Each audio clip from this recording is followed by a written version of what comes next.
ఒక హుందామైన పదవిలో ఉండి రాష్ట్ర ప్రజలకి ఏదైనా మేలు చేయాలి అనే విధంగా ఉండాల్సిన నాయకులే మరి నీచంగా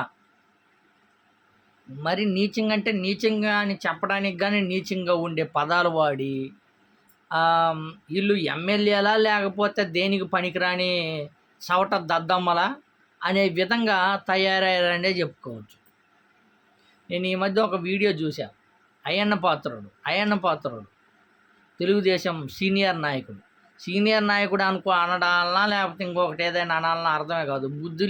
బుద్ధి అనేది ఉండదు అయ్యన్న పాత్రుడు. అట్ట మహిళని చూడ్డు, నాయకుడని చూడ్డు, ఎవరిని చూడ్డు. ప్రభుత్వం ఉన్నా ప్రభుత్వం లేకపోయినా విచ్చలవిడితనంగా అయ్యన్న పాత్రుడు మాట్లాడే మాటలకి అసలు వినాలన్నా కానీ ఈయన అసలు మనిషి కాదా, ఇంట్లో వాళ్ళు కానీ ఈయన మాటలు అంటే నచ్చరా అనే విధంగా ఉంటుంది అయ్యన్న పాత్రుడు. గతంలో కానీ జగన్మోహన్ రెడ్డి గారిని సీఎంగా ఉన్నప్పుడు కానీ నీచంగా వర్ణించి మాట్లాడతాడు. మామూలు కాదు, దారుణమైన వాక్యలు. సీఎంగా ఉన్నప్పుడైనా జగన్మోహన్ రెడ్డి గారి మీద అసలు విచ్చలవిడిగా ఒరేయ్ అన్నరాని మాట్లాడిన అంటాడు. ఇప్పుడు ఏదైతే జగన్మోహన్ రెడ్డి గారు ఓడిపోయిన తర్వాత 2024 ఓడిపోయిన తర్వాత ఆ వీడియోలో జగన్మోహన్ రెడ్డి గారు ఇంకొక అతను జగన్మోహన్ రెడ్డి గారు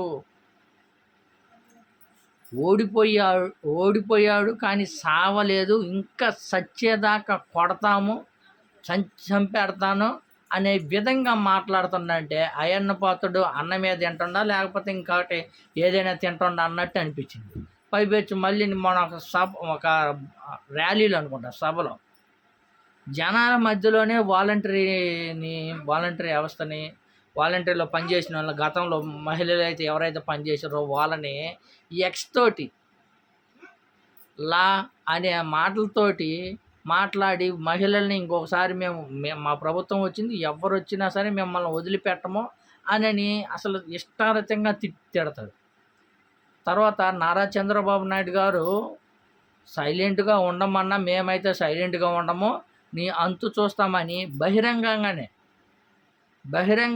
మాట్లాడుతాడు అయ్యన్న పాత్రుడు. అసలు నాకు అర్థం కాదు, వీళ్ళని ప్రజలకు గెలిపించుకుంది ఇంత బహిరంగంగా ధైర్యంగా మీ అంతు చూస్తాము, మిమ్మల్ని ఇది చేస్తాము, చంపేస్తాము, ఇవే ఎంత నీచంగా ఇంత నీచులకు కానీ పదవులకు కట్టబెడుతున్నారంటే అది అర్థం కాని విషయం.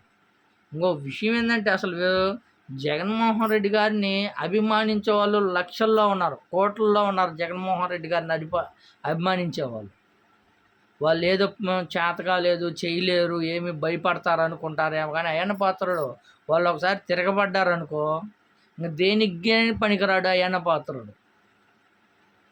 నోరు అదుపులో పెట్టుకొని మాట్లాడితే చాలా మంచిది.